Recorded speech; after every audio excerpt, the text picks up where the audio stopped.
찬양에 은혜 받으셨죠? 주님의 사랑에 매여 있으면 내 삶을 온전히 주님께 드리면 기뻐할 수 있다고, 염려하지 않고 기뻐할 수 있다고 하는 찬양입니다. 이 찬양이 얼마나 은혜가 되는지 모르겠습니다. 왜냐하면 찬양하기 전에는 엄청난 부담감이 있었습니다.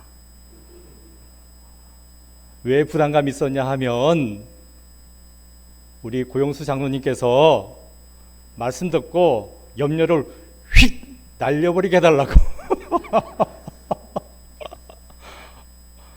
뭐 기도 가운데 많이들 아멘 하시던데 저는 와 큰일 났다, 어떻게 설교하나, 염려를 휙 날려버린다고 어떡하지, 걱정이 많았습니다. 제가 염려했습니다. 그런데 어휴, 찬양 진짜 은혜가 되네. 그래요, 내 근심 걱정 염려가 있다 할지라도 내 삶이 주님께 매여 있습니다, 그 사랑 가운데 있습니다 라고 고백한다면 우리는 염려 다 떨치고 휙 날려버리고 기뻐하며 살아갈 수 있는 겁니다. 아멘이시죠? 예, 은혜 다 받았네.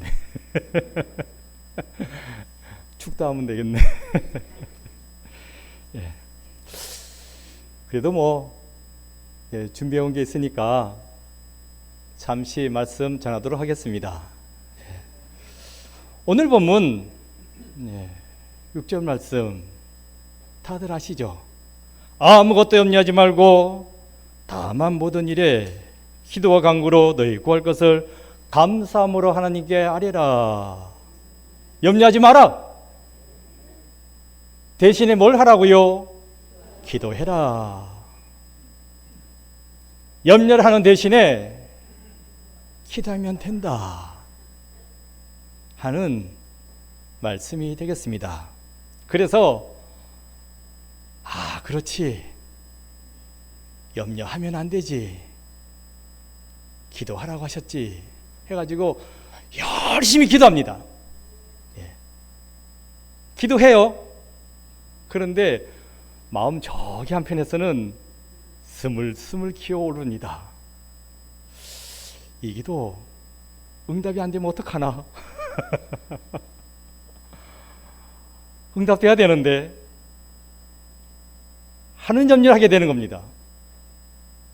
그래서 문제는 뭐예요? 기도는 하는데 한켠으로 염려도 합니다. 기도 따로, 염려 따로, 따로 국밥이네. 이게 문제입니다. 목사님 댁은 어떨까? 염려가 있을까? 있습니다.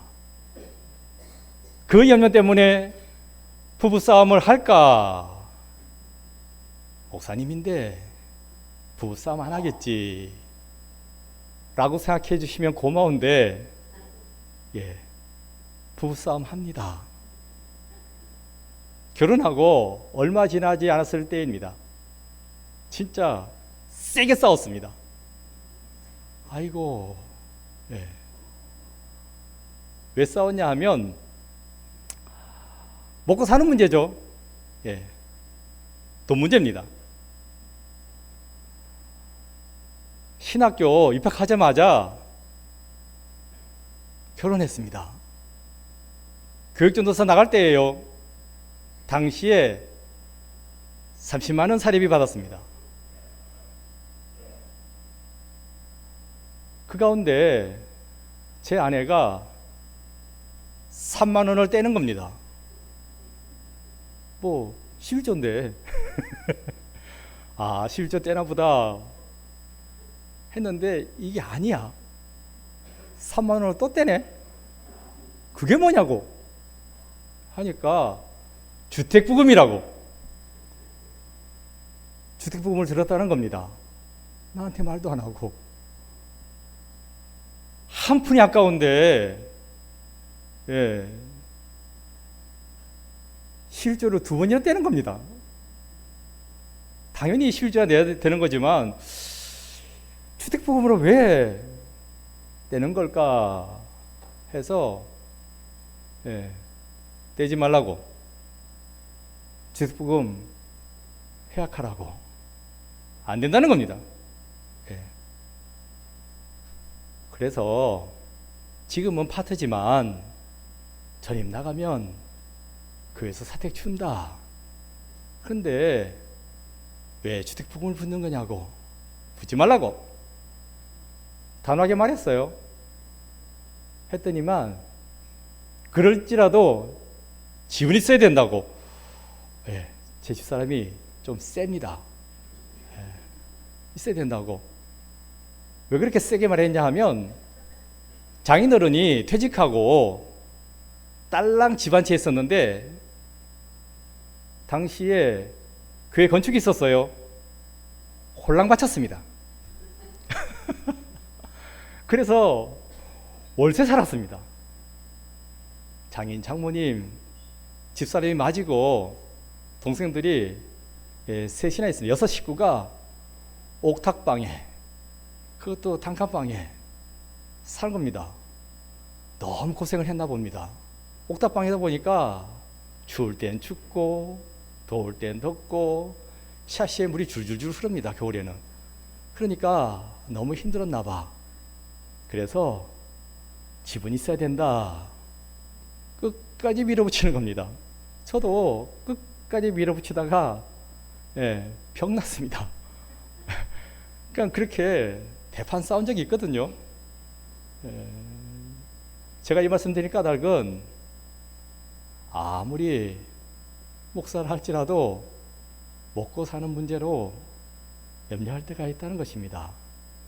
그런데 그래요, 제 이야기 드렸지만 사실 우리네 삶은 별반 차이 없습니다. 아차, 예, 그렇게 집을 바쳤어요.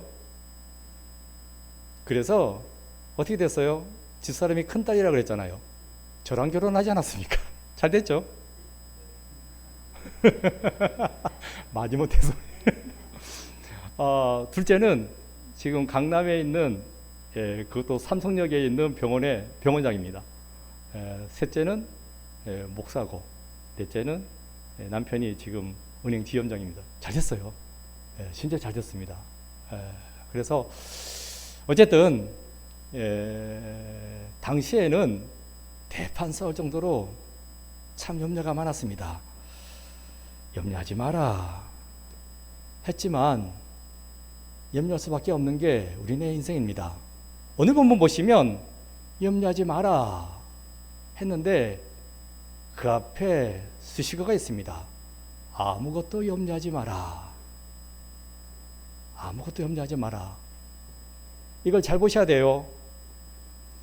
염려할 뭔가가 있습니다. something, 뭐 어떤 일이 있어요. 염려할 뭔가가 있지만 그에 대해서 염려하지 마라, 이런 말이 아닙니다.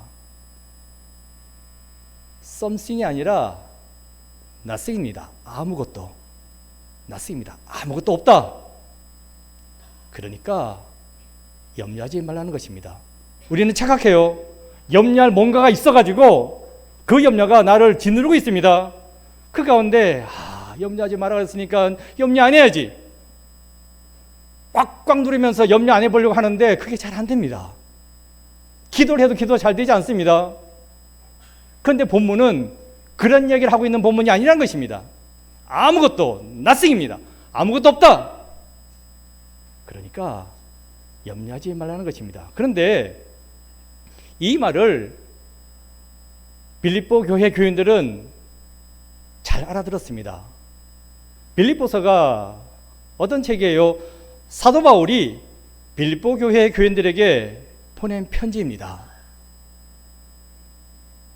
사도 바울이 빌립보 교회를 설립하지 않았습니까? 설립했을 때 어떤 일이 있었어요? 이걸 우리가 잘 알아봐야 됩니다. 원래 사도 바울은 빌립보 땅에 올 계획이 없었습니다. 아시아 땅에서 전도할 생각이었습니다. 1차 전도 여행하고 2차 전도 여행 아시아 땅까지 왔다가 바다만 건너면 유럽 땅입니다. 가고 싶은 마음이 없었습니다.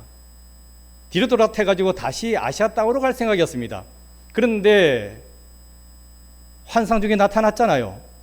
마게도냐 사람 하나가 나타나가지고 이리로 건너오라고, 이리로 오시라고 해서 성령의 강력한 임재하심으로 그 부르심으로 유럽 땅으로, 마게도냐 땅으로 넘어가게 됩니다. 그 땅에서 제일 첫 성이 뭐예요? 빌립보 성입니다. 빌립보에 도착했는데 그때 어떤 일이 일어났습니까? 귀신 들린 여종이 허건을 쫓아다닙니다. 정신이 없어요. 아무것도 할 수가 없습니다. 너무 크게 떠들어대는 바람에. 그래서 견디다 못해가지고 귀신을 쫓아냈습니다. 그 결과 어떻게 되었습니까?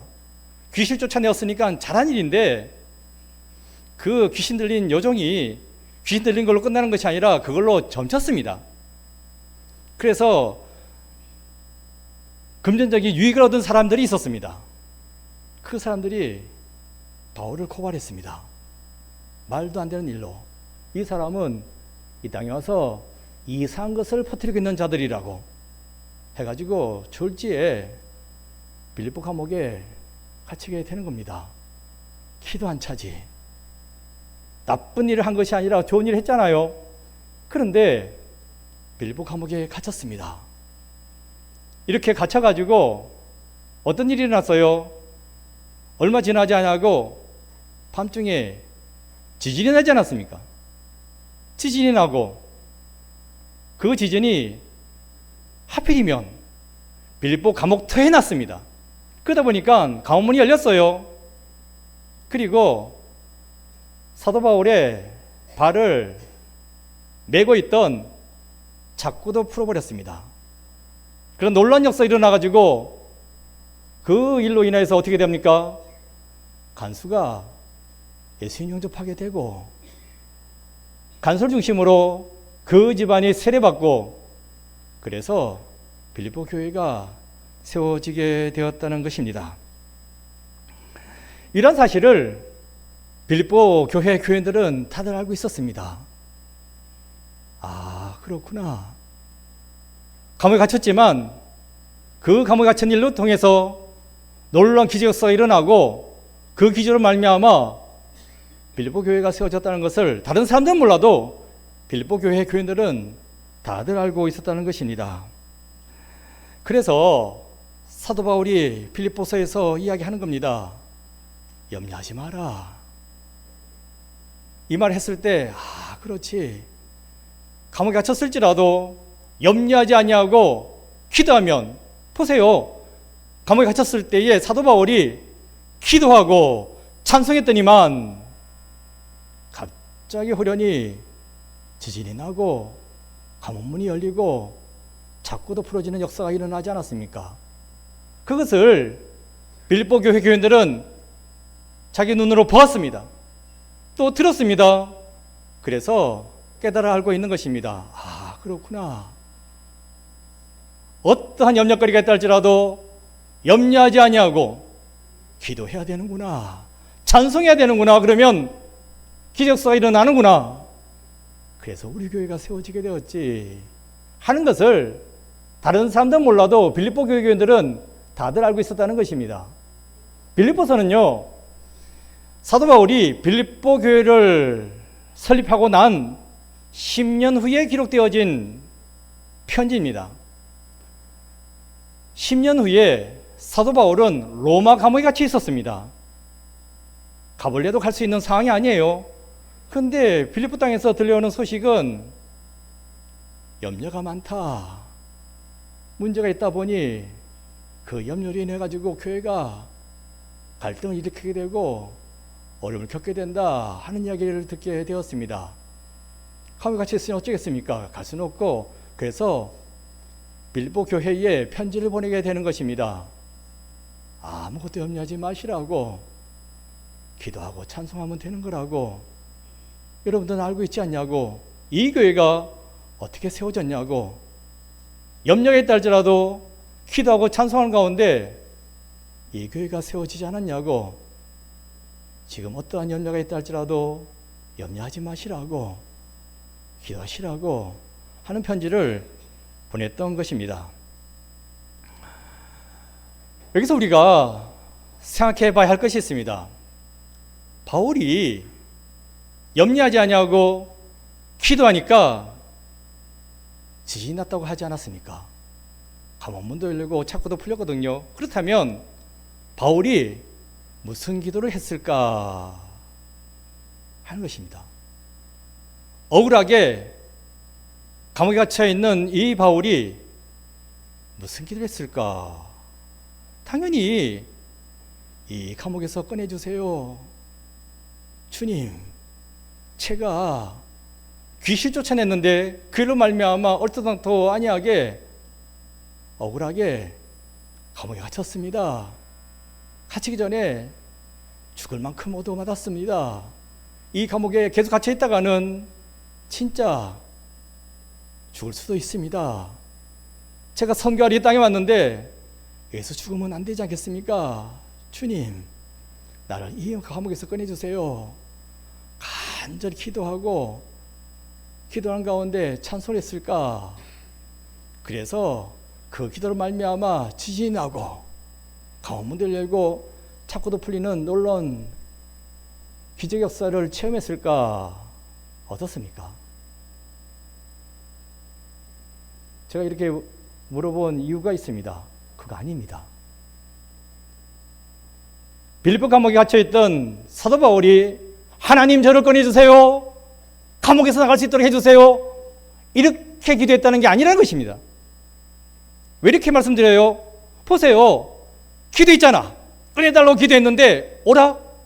지진이 났네, 감옥문이 열렸네, 창고도 풀렸네. 그러면 할렐루야 아멘하고 도망쳤어야지. 안 치잖아요. 가만히 있어요.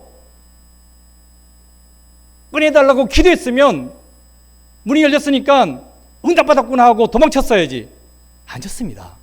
이 말은 뭐예요? 꺼내달라고 기도 안 했습니다.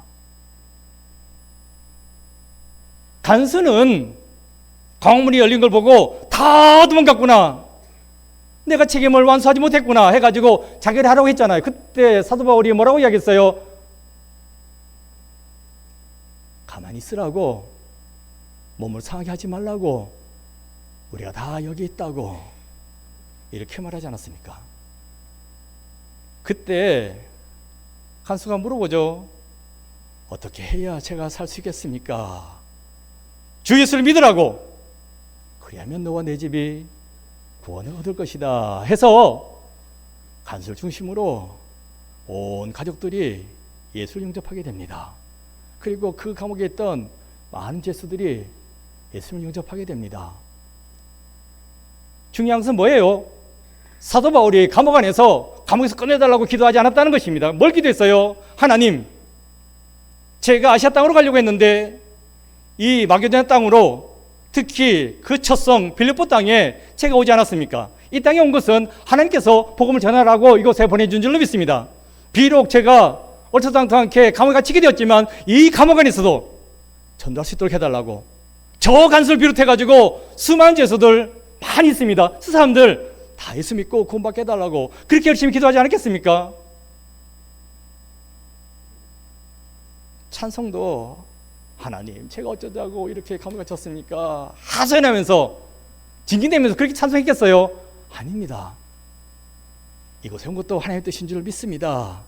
이곳에서 처추간 영혼들 구원에 이르게 할 줄로 믿습니다 하면서 신나게 기쁘게 찬양하고 기도했다는 것입니다. 이것을 그 감옥 안에 있던 많은 죄수들이 간수가 들었습니다. 아, 그렇구나. 분명히 감옥 안에 갇혀 있는 것은 염려되는 일이요, 들떠올 수밖에 없는 일인데 기도하고 찬송하니까 이 모든 것을 이겨내고 그러한 담대함을 가지고 우리들에게 복음을 전하는구나. 그 능력의 주님, 우리도 믿어야 되겠구나 하고 간수를 비롯해가지고 많은 사람들이 그 자리에서 예수를 영접하고, 그래서 어떻게 되었어요? 빌립보 교회가 세워지게 되었다는 것입니다. 이걸 아셔야 됩니다. 사도 바울은 아무것도 염려하지 말라고 말씀했잖아요. something, 뭔가 염려되는 일이 있어가지고 그 일 때문에 그 걱정하면서 염려하면서 꽉꽉 눌리면서 어떻게든 염려하지 않으려고 기도하고 찬송했던 것이 아닙니다. 감옥 안에 갇혀 있었지만 이건 아무것도 아니라고, nothing, 아무것도 아니라고. 그래서 아예 감옥에서 꺼내달라는 기도도 하지 않고 있습니다. 무슨 기도를 했어요? 바울의 사명은 복음 전하는 거였습니다. 이 감옥 안에서도 복음 전할 수 있게 해주소서. 죽어가는 저 사람들 구원의 길로 인도할 수 있는 역사를 일으켜 주시옵소서 하니까 지진한 겁니다. 가문이 열렸어도 그 자리에 버티고 있습니다. 중요한 것은 도망가는 것이 아니라 믿게 하는 것이었기 때문입니다. 이것을 빌립보 교회 교인들은 알고 있습니다. 그래서 그렇구나, 아무것도 염려할 일이 없구나, 주님 믿고 나아가면 주님께서 다 해결해 주시는구나. 다른 사람 몰라도 빌립보 교회 교인들은 잘 알고 있었다는 것입니다. 이것을 사도 바울은 기도했습니다. 여기서 또 우리가 생각해 볼 수 있는 것이 있어요. 그래도 그렇지, 아무리 사도 바울이라도 어떻게 그럴 수 있을까? 제 이야기 말씀드렸잖아요. 목사지만 지금이 안 그러지만 한때는 먹고 사는 문제, 입고 자는 문제, 이걸로 걱정이 많았습니다. 육신을 가지고 있는지라 어쩔 수 없습니다. 그런데 이 사도 바울은 우리 인간의 필요한 부분들, 이에 대해서 전혀 염려하지 않습니다. 어떻게 이렇게 될 수 있었을까? 그걸 한번 생각해 보셔야 됩니다. 사도 바울 되기 이전에 사울이었죠. 사울, 바리새인 중에 바리새인입니다. 세상의 영광을 쫓아가던 자였습니다. 그때는 예수님 안 믿었습니다. 오히려 예수님 믿는 사람들을 핍박했습니다. 핍박자 사울. 이 사울이 어떻게 해서 전도자 바울이 될 수 있었을까? 스데반 사건이 있었습니다. 그날도 사람들 쫙 몰고 가가지고 예수쟁이 스데반을 치자, 죽이자 선동했습니다. 그래서 돌로 치는 사람들이 옷을 맡아줬잖아요. 내가 다 책임진다. 내일이 나서가지고 돌로 치라고 해가지고 사람들이 나서가지고 스데반을 돌로 쳤습니다. 돌이 던져지고 피가 터지고 하는 끔찍한 순간입니다. 그걸 사울이 지켜보고 있습니다. 그런데 점점 희한해졌습니다. 돌 던지는 사람들의 얼굴은 점점 까매지고 돌 맞는 스데반의 얼굴이 환해지는 겁니다. 그러면서 스데반이 말하잖아요. 하늘문이 열렸다. 하나님이 보이고 부활하신 주님이 보인다 하면서 얼굴이 환해지면서 죽어가는 그 순간에서도 염려하지 않습니다. 두려워하지 않습니다. 그러면서 감사합니다. 편한 얼굴로 죽었습니다. 세상의 영광을 쫓던 그 사울은 그 장면을 보고 충격받았습니다. 어떻게 저럴 수가 있지? 어떻게 되었길래 죽음도 두려워하지 않을 수 있는 거야? 염려 근심은 둘째 문제고 죽음 앞에서도 전혀 두려워하지 않는 겁니다. 어떻게 저럴 수가 있을까? 그때부터 머릿속이 복잡해졌습니다. 그런 가운데 이번에는 예수쟁이들이 다메섹에 있다고 하는 소식을 들었어요. 열심히 특심이라 다메섹까지 한 달음에 걸어 달려 올라갔습니다. 예수쟁이 잡아 죽여야지 해가지고 걸어서 달려서 올라갔는데 다메섹 도상에서 누굴 만났습니까? 예수님 만났습니다. 찬란하게 빛나는 부활하신 예수님을 만나게 되었다는 것입니다. 사울아, 사울아, 왜 나를 핍박하냐고. 그런데 그 목소리의 주인공은 분명히 죽었는데, 십자가에 달려 죽었는데 그 예수님이셨습니다. 찬란하게 빛이 나는 그 부활하신 예수님, 그 모습을 보고 꼬꾸라졌습니다. 아, 그렇구나. 죽었을지라도 살아나는구나. 이것을 자기 두 눈으로 봤습니다.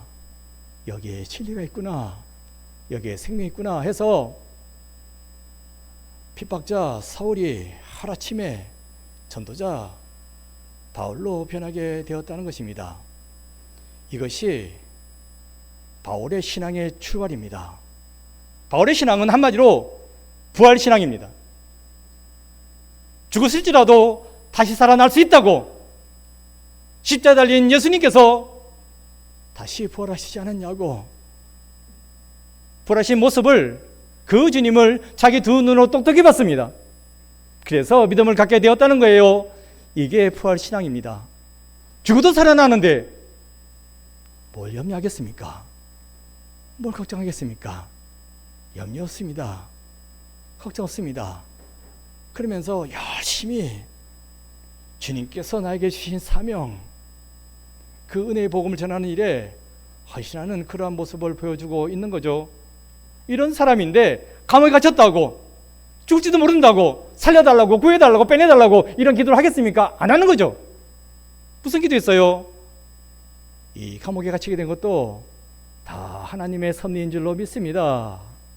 저 죄수들, 간수들 다 구원의 길에 이르도록 제가 복음을 전할 수 있는 은혜를 달라고 이렇게 기도했다는 것입니다. 염려 가운데서도 염려하지 아니하고 담대하게 나갈 수 있는 힘은 바로 부활 신앙입니다. 주님의 사랑, 나를 붙잡아주는 그 주님의 사랑은 부활의 사랑입니다. 죽어도 살 수 있다고, 살아서 믿는 자는 영원히 산다는 그 주님의 말씀을 믿을 때에, 그 부활 신앙을 가질 때에 우리는 이 세상을 염려하지 아니하고 담대하게 살아나갈 수 있다는 것입니다. 제가 아는 집사님 이야기를 말씀드리고 오늘 말씀을 맺도록 하겠습니다. 이 집사님 암 환자입니다. 암인데 췌장암에 걸렸습니다. 이 췌장암이 발견되기가 좀 쉽지가 않아요. 몸의 이상을 딱 느끼면 하는 이야기가 3개월 남았습니다. 이 장기가 뒤에 깊숙이 박혀 있어가지고 쉽지가 않습니다. 자각도 쉽지 않고 발견한다고 한들 수술하기도 쉽지가 않습니다. 근데 췌장암이야. 근데 이걸로 끝나지 않았어요. 췌장암 있죠? 위암, 폐장암, 간암, 비암, 비장암. 이게 암이 전이 되고 한 개씩 한꺼번에 5개가 장기가 와장창 암에 걸린 겁니다. 그런 가운데 속이 꽉 암세포로 들어차가지고 물 한 모금도 못 마십니다. 당연히 나가는 것도 없고 들어가는 것도 없고, 그러면서 배에 가스가 차가지고 빵빵히 불러왔습니다. 일산에 사시는 분이었는데 일산 백병원에 갔어요. 해줄 수 있는 게 없다고. 그러니까 집으로 돌아가시라고. 배가 좀 꺼져야지 뭘 해주는데 이 빵빵하니까 이게 터질 것만 같아. 그래서 수술 못합니다. 그리고 이미 5개 장기가 다 암에 걸렸는데 소문됩니다. 가시라고 해가지고 쫓겨났습니다. 근데 일산에 백병원도 있지만 암으로 권위 있는 병원이 있어요. 국립암센터. 형님이 고위 공무원이라 가지고 연주를 돼서 국립암센터로 들어갔습니다. 근데 암센터에서도 똑같은 말이에요. 할 수 있는 게 없다. 돌아가시라고 했는데, 요즘이야 병원 들락날락 하기가 쉽지 않지만 그때는 좀 괜찮았어요. 벌써 좀 오래전 일이니까. 그래서 안 돌아가고 간호사 데스크 그 앞에 의자에 앉아 있었습니다. 이러시면 안 된다고 가시라고 해도 그냥 버티고 앉아 있는 겁니다. 어차피 집에 가봤자 죽을 건데 죽더라 여기 쓰겠다고. 그래서 그냥 간호사들이 가시라고 해도 거기서 버티고 있는 겁니다. 하루 이틀 지났네. 뭐 잘 앉아있네 했는데 이게 며칠 후에 떼굴떼굴 구르는 겁니다. 죽겠다고 막 구르는 겁니다. 이게 뭔 일이야? 뭔 일이냐 하면 맹장이 터졌습니다. 이게 기도 안 차지.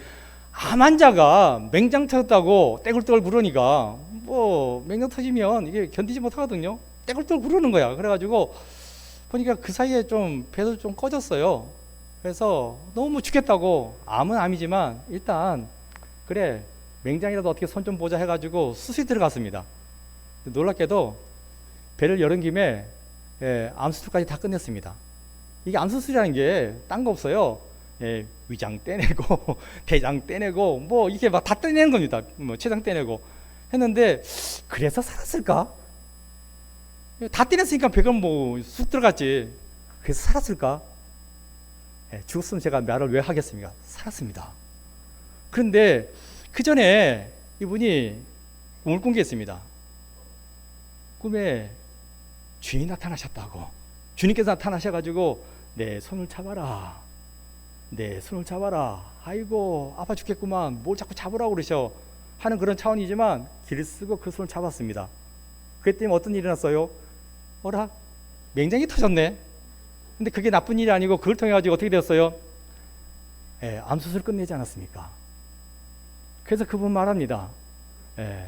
주님께서 나를 살리셨다고.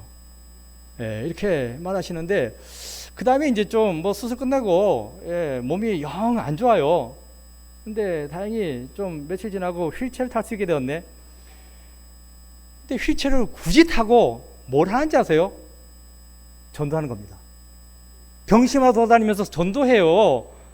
가지고 갔다가 그 부인도 막 말리고 막 하는데 저도 이제 가가지고 집사님 술 끝난 지 얼마 안 됐는데 물론 휠체어는 탈 수 있게 되었지만 이것도 재발할 수도 있고 또 터질 수 있으니까 좀 가만히 좀 계시라고. 아닙니다 목사님, 저 시간 없습니다. 하나님께서 나를 살려주신 데에는 다 목적이 있습니다. 죽었다가 살아난 저이지 않습니까? 부활하신 주님을 전하라고 전달하고 자기를 살리셨다는 것입니다. 그래서 열심히 전도하는 그 모습을 봤습니다. 제가 이 말씀 드린 까닭이 있어요. 그래요, 이 병에서 낫게 해주세요, 저를 살려주세요 할 수 있으나 그 집사님은 그렇게 하지 않았습니다. 하나님, 이 병실에서 저는 죽을 수밖에 없는 사람이지 않습니까? 제가 다시 살아야 된다면, 제가 전도하게 된다면 이 전도가 얼마나 힘이 있겠습니까? 하면서 전도하게 달라고 하나님의 나라와 그 의를 위해서 열심히 기도했다는 것입니다. 그러니까 하나님께서 역사하셔가지고 살리셨다 하는 이야기입니다. 여러분, 우리는 부활 신앙을 갖고 있습니다. 세상의 모든 종교 부활 없습니다. 불교도 이슬람교도 유교도 다 무덤이 있습니다. 마호메트의 무덤이 있고 석가모니의 무덤이 있고 공자의 무덤이 있습니다. 하지만 우리 주님의 무덤은 빈 무덤입니다. 그런 거로 기독교는 종교가 아닙니다. 메탈 릴리전, 초월 종교입니다. 종교를 뛰어넘고 있습니다. 그 이유는 무엇입니까? 바로 부활이기 때문입니다.